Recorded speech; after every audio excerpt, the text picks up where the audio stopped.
Rendons-nous dans mon pays natal, où il y a un ministron aux yeux globuleux, roulants, fulgurants, aux yeux injectés de sang, jetant des éclairs, un individu au comportement bufflatoire, un comportement qu'on observe dans la jungle, dans l'attitude des buffles en rut. Il s'agit d'un individu aux yeux qui furettent dans tous les sens, un individu profondément agité du bocal, qui a la méchanceté cousue dans son acide désoxyribonucléique. Un homme méchant, millimètre carré par millimètre carré. Un homme dont la moustache est devenue sinistre et dont la moustache balafre la mémoire pathologique des Camerounais. Un individu scrofuleux, au comportement bubonique.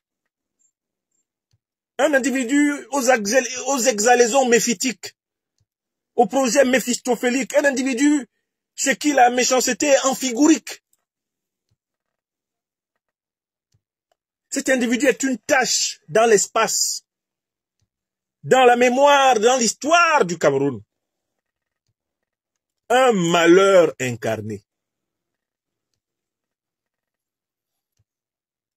Par les acrobaties des nominations en République bananière, cet Olybrius s'est retrouvé à la tête de tout un ministère de l'administration territoriale du Cameroun.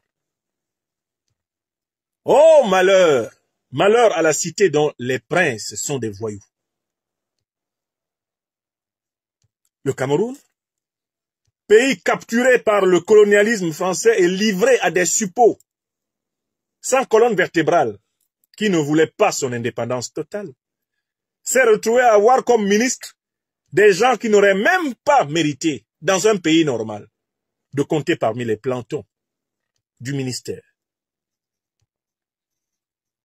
Voilà comment tout un peuple africain, comme celui de mon pays natal, est menacé depuis pratiquement 72 heures par cet individuaillon au comportement de paltoquet. C'est-à-dire qu'un ersatz, un individu qui est en réalité un quantum d'énergie négative à l'intérieur d'un trou noir, un trou noir quantique. Un individu aux tentacules typiquement démoniaques, dont l'apparition provoque des vibrations Njunju Kalabiques. Le personnage de Njunju Kalaba étant la symbolique absolue du monstre dans la mythologie de l'Afrique camerounaise.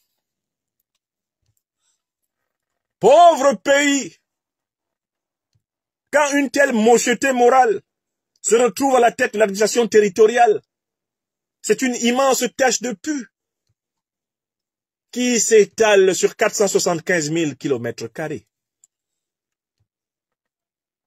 Oh Seigneur, qu'avons-nous fait à Maroua, à Garoua, à Ngaoundéré, à Bamenda, à Bouéa, à Yaoundé, à Bertoua, à Ebolova, à Douala, à Bafoussam. Qu'avons-nous fait pour mériter une telle calamité? Oh mes ancêtres, au fin fond de Béouan Toumbasala, à Yabassi, Fibon, oh, Fibon. Je vous appelle, vous qui êtes sur les grands et beaux chevaux de mon pays Foufoulde, vous qui êtes à Pumpumre, vous qui êtes dans les tombeaux anciens du pays Peul camerounais, quel malheur nous a frappés pour nous retrouver avec des ministrons comme ceux que le vassal en chef Paul Biya nous a imposés. Qu'avons-nous fait? Oh, vous, grands marabouts de Tibati et de Bagno, au cœur du pays Haoussa camerounais, vous, grands visionnaires, tradis praticiens du pays Moundan, des montagnes de Mandara, du Kapsiki, vous les Giziga, qu'est-ce que vous avez vu dans les Canaries à propos de mon pays? Nkoukouma du pays Betifan, c'est quoi la chose qui nous gouverne ces derniers temps? Qu'est-ce qui nous est arrivé depuis 60 ans dans ce pays? Je demande aux ancêtres de la grotte sacrée de Ngorlituba de nous répondre. Qui Kebebunu Longni, Njeben, patriarche de toutes les ethnies de l'Afrique camerounaise, miniature du continent africain, répondez, dites-nous pourquoi nous avons des médiocres à la tête de cet État et combien de temps nous devons encore tolérer cela. Monsieur Biya, incapable de gouverner utilement le Cameroun, a réussi à installer le principe de la puissance du néant, l'excellence de la fainéantise, la nullité extrêmement braillarde, la nullité pédantesque, prétentieuse. Bien installé toute une nomenclature de paresseux fiefés, de profiteurs, de voleurs, de kleptocrates enfiévrés, d'individus dont les mains sont démangées par l'urgence de voler. Ça vole à tous les étages. C'est une volocratie. Une volocratie que M. Biya a installée. Non content de piller le peuple camerounais, de lui faire les poches à tous les carrefours, de détourner l'argent de son bois, détourner l'argent de son pétrole, détourner l'argent de son gaz, détourner l'argent de son café, de son cacao, détourner les revenus de ses douanes, non content de nous vider les poches et de laisser la jeunesse camerounaise aller mourir sur les chemins du Sahara, crever dans des villes sans dispensaires, sans hôpitaux, finir leur vie hors de l'école, sans emploi, non content du marasme, de l'apocalypse, de la catastrophe abyssale qu'ils ont provoquée dans le pays, ces individus s'improvisent en donneurs de leçons. Roi de la disparitologie, la science des disparitions politiques, M. Biya a bien souvent brillé par sa clignotance. C'est un homme qui apparaît et disparaît. C'est un homme qui disparaît et apparaît et qui n'est pas là où il est et qui est là où il n'est pas. Jamais là où il doit être. Un homme mal à l'aise avec la notion de place et qui sans cesse précisément s'échappe, fuit ses responsabilités. Quand il veut vaquer à ses occupations de président du Cameroun, c'est à l'intérieur d'une suite dorée de Genève qu'il vaque. Comme si Genève était Ngelemenduka. Comme si Genève, c'est Bafan. Comme si Genève, c'était Yagua. Comme si Genève, c'est Kolofata. Cet individu a travesti tous les concepts de la responsabilité politique.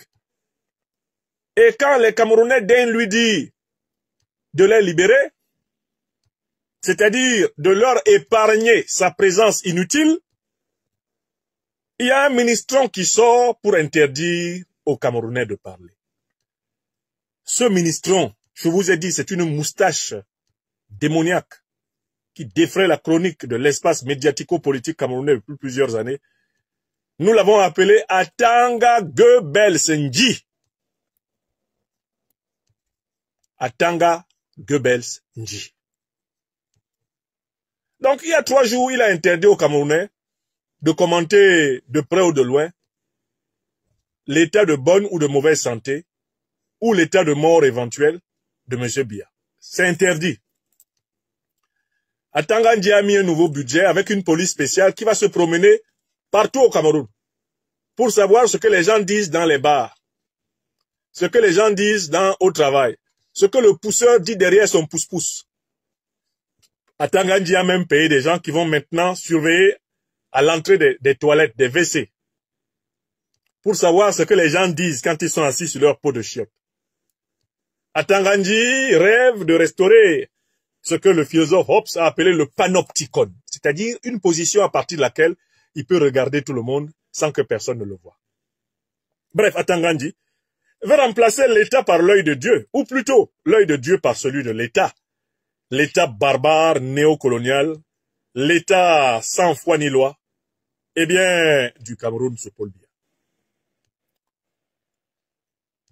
Donc, il y a 3-4 jours, il a dit que les Camerounais n'ont pas le droit de parler de l'état de santé, de l'état de maladie, de l'état de vieillesse, de jeunesse ou de mort de Paul Biya.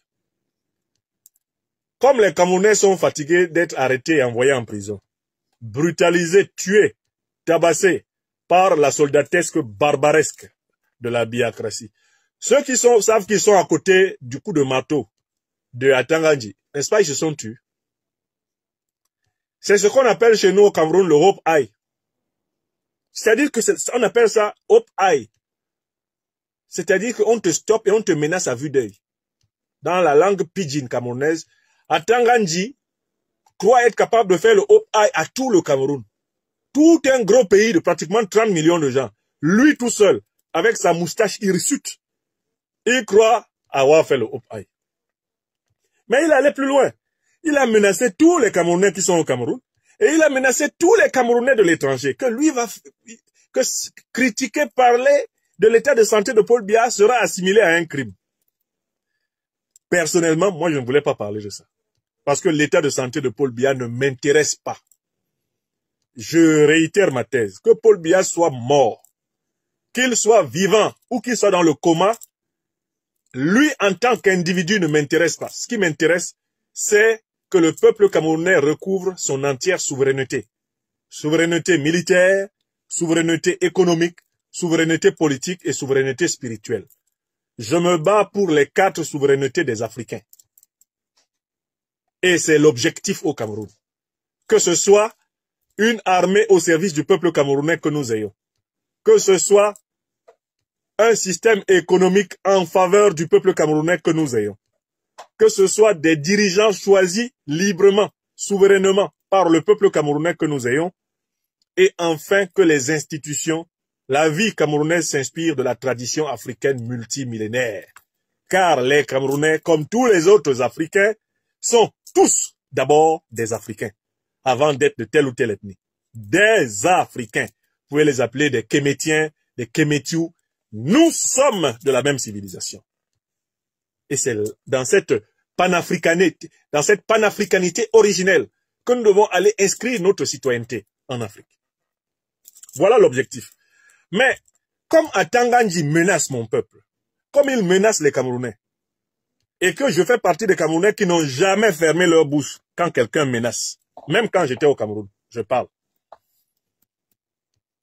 Donc, je crois l'avoir entendu en train d'imaginer de nouvelles lois.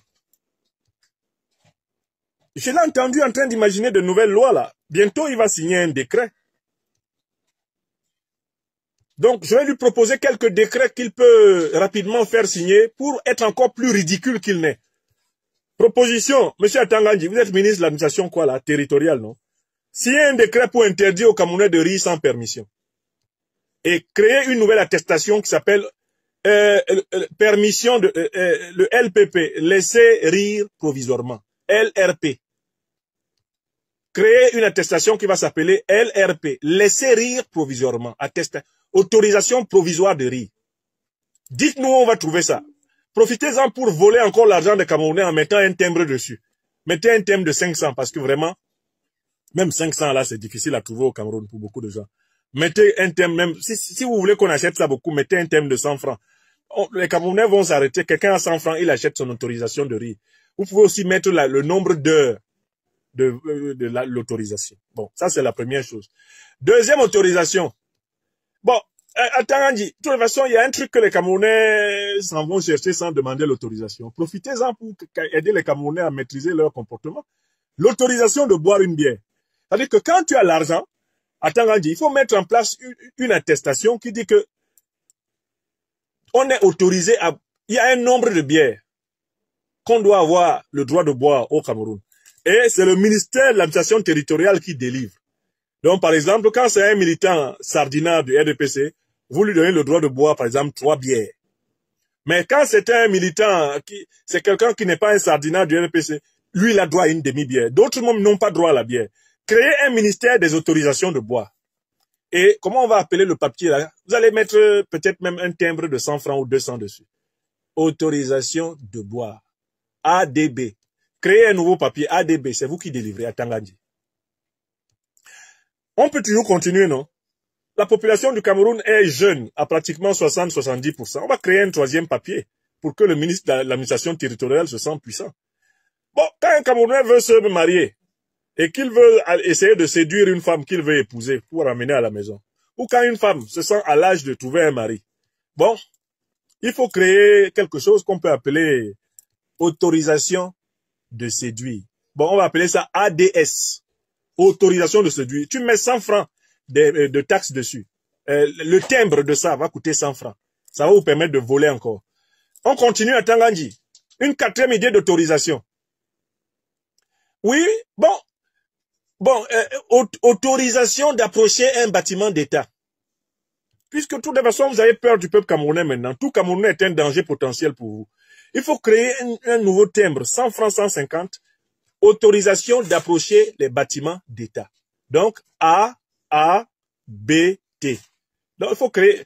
Mais attends, Gandhi, moi, je peux vous donner des idées tous les jours pour créer autant d'interdictions et de décrets stupides que celui que vous avez annoncé. Interdiction de s'exprimer sur l'état de santé ou bien de vie ou de mort du chef de l'État. Minalmi à Tangandji. Il faut créer même 25 autorités. Moi, je peux vous donner beaucoup d'idées. Les Camerounais ne lisent même plus beaucoup. Très bien. Peut-être même que vous pouvez créer une obligation hebdomadaire de lire et faire la liste des livres que les Camerounais doivent lire. Sinon, ils vont être punis la semaine prochaine. Obligation hebdomadaire de lire. Donc, ça donne OHL. Ah, ça, c'est intéressant.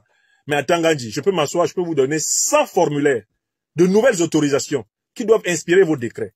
Et ça prouvera jusqu'à quel point vous êtes bête. Ambassadeur, on dit Ouyejong qui rigouette. Bête comme les fesses. Mais je dis, le Cameroun est tombé à ce point-là que un ministre peut se lever comme ça et interdire n'importe quoi. Et puis il y a même des Camerounais qui ont pris ça au sérieux. Il y a des Camerounais qui ont lu ça, qui ont dit, hey, à partir d'aujourd'hui, oh, je vais suivre ma bouche. Hey, c'est ma bouche qui va me tuer. Oh. Donc maintenant, les Camerounais sont en train de trouver de nouvelles méthodes pour parler de l'état de santé de Paul Biya. D'abord, ils ne l'appellent plus Paul Biya, pour qu'on ne sache pas. Et s'il veut parler de son état de santé, il dit, est-ce que la voiture va bien? Les conversations des Camerounais sont devenues très allusives, hein, parce qu'ils sont menacés comme les Ivoiriens par Ouattara. Ouattara a fait la même chose aux Ivoiriens. Hein. Il y a des chanteurs ivoiriens, quand ils arrivent à l'endroit, ils doivent citer le nom de Ouattara, ils disent cela. Avant, il y avait l'argent dans ce pays. Quand le président Bédi était là, on mangeait. Après, il y a eu l'argent dans ce pays. Quand Guy Robert était là, on mangeait. Après, il y a eu l'argent dans ce pays. Quand Laurent Gbagbo est venu, on mangeait. Mais depuis là, les chanteurs ivoiriens sont devenus sourds et muets. Parce qu'Alassane Ouattara se promène en Côte d'Ivoire avec un gourdin pour assommer celui qui va citer son nom dans une chanson ironique. Attends, Gandhi veut faire ça au Cameroun. Alors que les Camerounais sont là, ils supportaient, c'est-à-dire ils laissaient filer la dictature de Paul Biya, parce que Paul Biya, de son côté, les laissait raconter tout ce qu'ils veulent.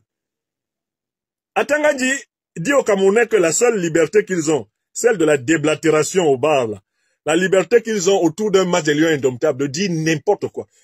Je vous donne une scène hein, à laquelle vous devez réfléchir. Vous avez vu le bonhomme camerounais un peu plutôt anglophone qui a défrayé la chronique lors de la dernière Coupe d'Afrique des Nations avec la fameuse interjection. Qu'il rancre, n'est-ce pas? Qu'il rancre. Est-ce que vous avez observé le monsieur là? Son comportement là, c'est un comportement typique d'un névrotique camerounais. Parce qu'en fait, le football est l'occasion pour beaucoup de Camerounais d'exprimer des colères qui sont en réalité politiques. Mais comme ils ne peuvent pas les exprimer politiquement parce que ils risquent d'être brutalisés, emprisonnés, tués et spoliés, les Camerounais profitent des occasions parallèles pour sortir ce qu'ils ont dans les tripes. Le monsieur que vous avez entendu dire là, qu'il rentre, vous savez de qui il parlait? Il parlait de Paul Biya.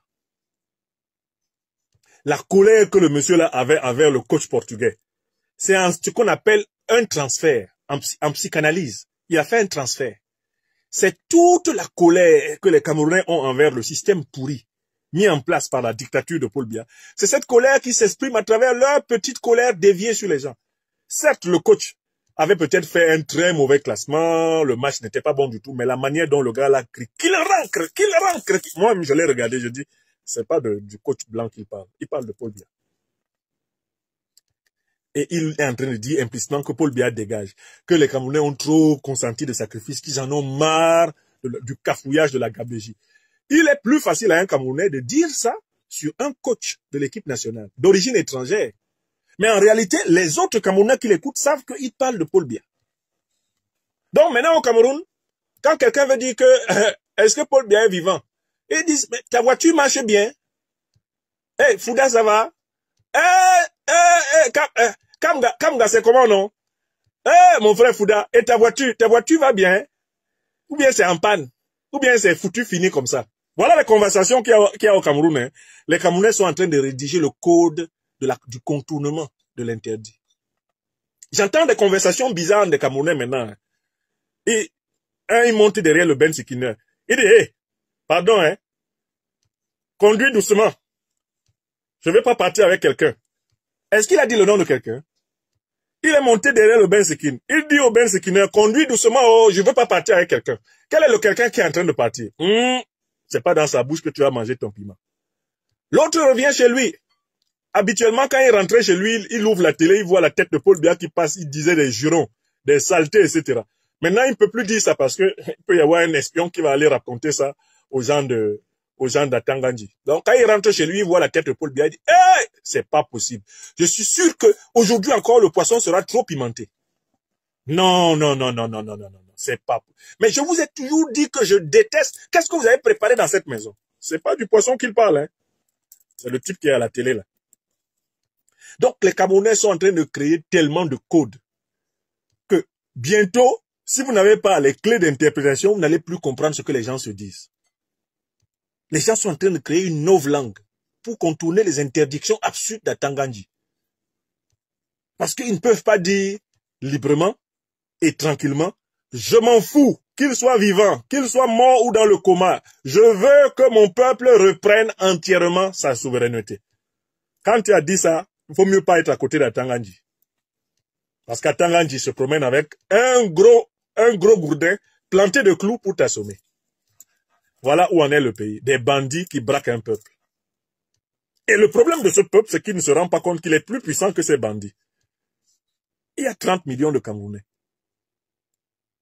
Si les Camerounais écoutent ce que nous leur disons, à savoir qu'ils sont les plus puissants, collectivement, le peuple est le plus puissant.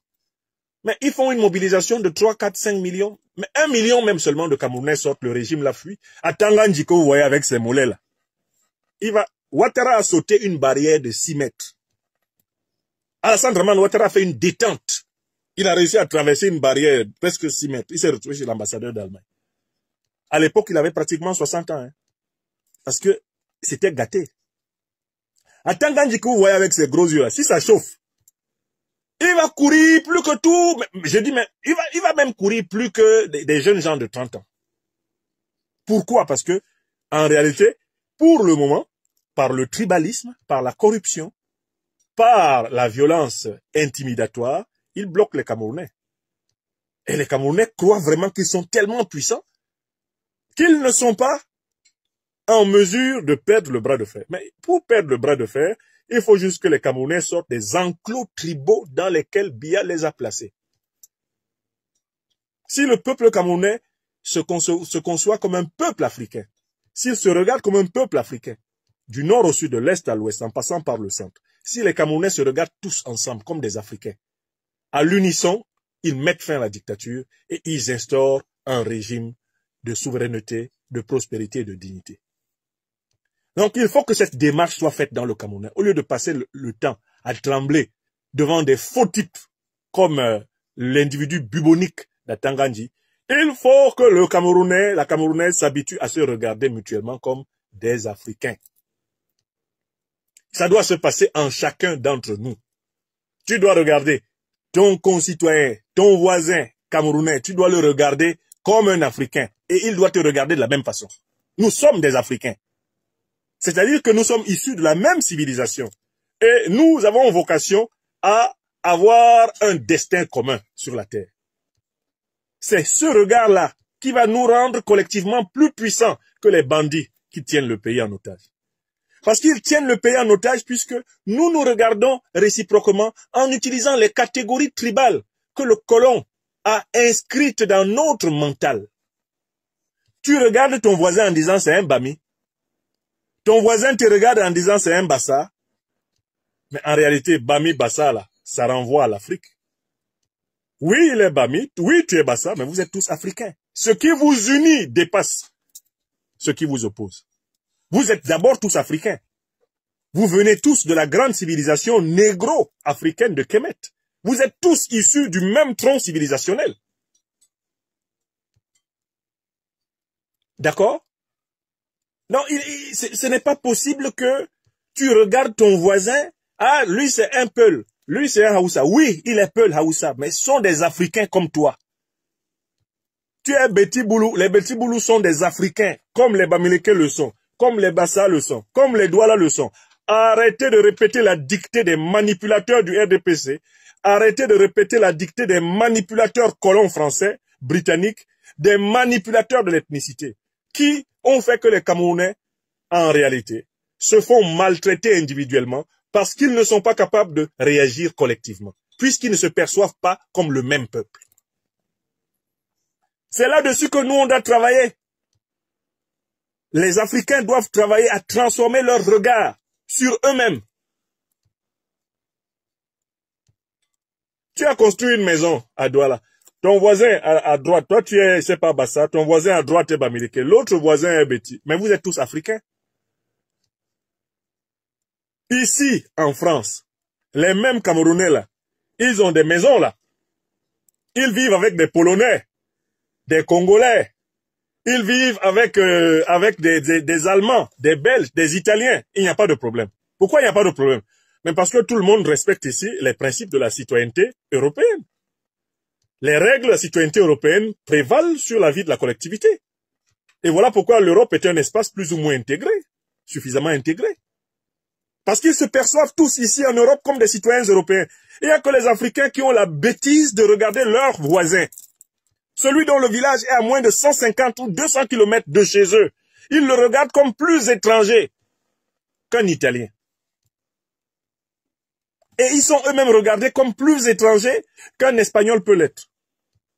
Et c'est dans cette faille de la conscience camerounaise que des individus démoniaques comme Atangandji, comme Paul Biya prospèrent. Ils prospèrent dans la haine que le Camerounais a de lui-même. La haine que le Camerounais a de son propre frère, de sa propre sœur. Une haine qui lui a été enseignée du berceau et qui l'accompagne parfois jusqu'au tombeau. Que dis-je parfois? Souvent, systématiquement. Chacun a toujours, à cause de cette éducation tordue au tribalisme, au népotisme, au clientélisme, à cause de cette haute corruption multiséculaire, chacun garde en lui des restes de méfiance envers l'autre, défini a priori comme un ennemi. Comment peut-on donc faire pays commun avec des gens qui ne sont pas délivrés en eux-mêmes? Comment va-t-on faire pays commun quand lorsqu'on tabasse un Camerounais dans la rue, les autres passent en disant c'est pas mon affaire, c'est entre eux, les Beti Boulou. L'autre passe, c'est pas mon affaire, c'est les Bami, c'est les gens de Kamto. Ils n'ont qu'à se débrouiller entre eux. L'autre passe, oh, de toute façon, moi je suis avec Cabral, je suis un cabraliste. De toute façon, tant qu'un Bassa n'est pas menacé, ça va, la vie continue. Vous voulez obtenir quelle liberté collective?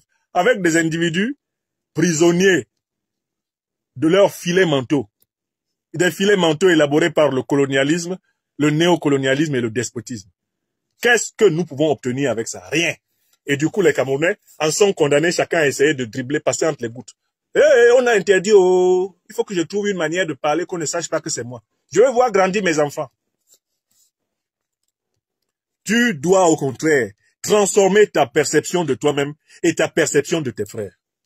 La révolution citoyenne du Cameroun passe par la naissance en chaque Camerounaise et en chaque Camerounais de la conscience panafricaine. C'est ce que j'ai écrit dans le livre qui sort la semaine qui commence demain. Pour un nouveau leadership populaire camerounais. Dans ce livre, je démontre que une opération profonde doit avoir lieu à l'intérieur de chaque Camerounaise, de chaque Camerounais conscient. celle qui consiste à se regarder comme Africains. Regardons-nous comme Africains. Autrement dit, moi, Nyamsi, qui suis devant vous, toi qui t'appelles Kamdem, toi qui t'appelles Amougou, toi qui t'appelles Njoya, toi qui t'appelles Bouba, regarde-moi comme un Africain. Regarde-moi comme tu regarderais un Malien. Regarde-moi comme tu regarderais un Sénégalais. Regarde-moi comme tu regarderais un Zimbabwéen. Comme tu regarderais un Congolais. Apprends à me regarder comme ça. Et je dois te regarder de la même façon. Parce que nous sommes dans une communauté. Eh bien, civilisationnelle et une communauté de destin. Si nous pouvons nous hisser à la conscience de nous-mêmes, comme citoyens de l'Afrique immortelle, alors nous allons transcender la drogue tribaliste qui nous a été administrée dans les veines par petites piqûres, par le colon, le néocolon, le despote, et par nos propres parents, quand ils n'avaient pas la conscience révolutionnaire panafricaine. Est-ce que vous comprenez l'opération? Est-ce que vous comprenez l'opération? L'opération consiste en une transformation du regard. Chacun doit travailler sur ses réflexes. Les mauvais réflexes qu'on nous a transmis, les mauvais réflexes que l'on veut nous imposer et qui permettent aux entrepreneurs politiques corrompus de nous manipuler, de nous opposer les uns aux autres. Il faut que nous les transcendions en nous-mêmes. Ce qui va nous rendre davantage capables de nous unir les uns aux autres et de nous libérer ensemble. Je le dis souvent d'une métaphore. Le peuple camerounais doit construire sa télécommande, c'est-à-dire sa volonté commune, et confier sa télécommande à celle de ses filles et à ceux de ses fils qui veulent authentiquement le servir. Et à cet instant précis, il sera libéré. Parce que quand les mots d'ordre qui vont tomber seront suivis par des millions de Camerounais conscients qu'ils vont dans une direction sûre, personne ne pourra vaincre ce peuple. Alors s'appliquera la loi du nombre qualifié. Et à Tangandji, on va le voir en train de courir comme un lapin.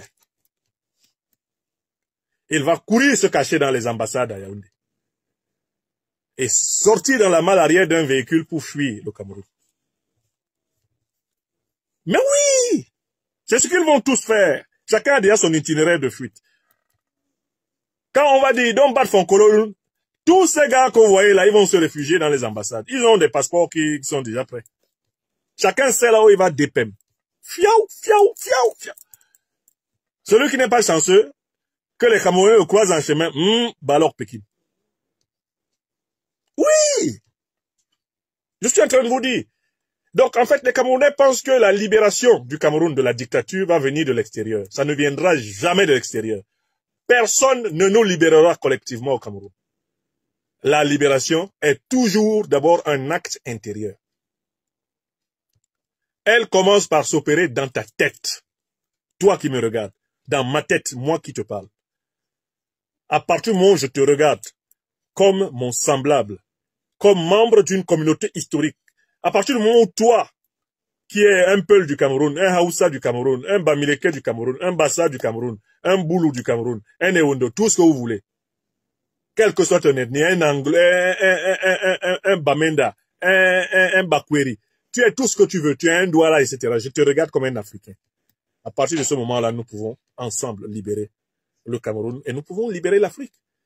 Parce que tant que je m'enferme dans le fait que tu es Bamileke, tu es Bassa, tu es Douala, par définition, je ne peux pas faire grand-chose avec toi, puisque si je ne suis pas de la même ethnie que toi, je n'aurai jamais confiance en ta parole. Et tu n'auras jamais confiance en la mienne. Il nous faut nous faire confiance nous-mêmes. Pour cela, nous devons nous positionner à un niveau, poser la barre de notre personnalité, à un niveau de vibration très élevé. Et c'est parce que Paul Biya compte sur nos basses vibrations. C'est parce que la dictature compte sur nos basses vibrations. Et qu'elle les entretient, qu'elle prospère. Voilà la fameuse stratégie. Les cadres du Nord se sont réunis tel jour. Maintenant, ce sont les cadres du centre et sud qui se sont réunis. Les cadres de l'Ouest, on apporte leur soutien au chef d'État. Vous ne voyez pas que derrière tout ça, on est en train de reconstituer les enclos tribaux dans lesquels on enferme les Camerounais pour les empêcher de se hisser à la conscience de la nation, à la conscience de la panafricanité fondamentale. Vous avez compris? Le seul médicament contre toutes les interdictions d'Atanga Goebbels, c'est la révolution, la métamorphose de notre regard sur nous-mêmes. Et ça, je tenais vraiment à vous le dire de la manière la plus pédagogique s'il le faut aujourd'hui. Veuillez tout simplement vous abonner et activer la cloche de notification pour ne rien rater. Retrouvez KDW Africa sur YouTube, Facebook, TikTok.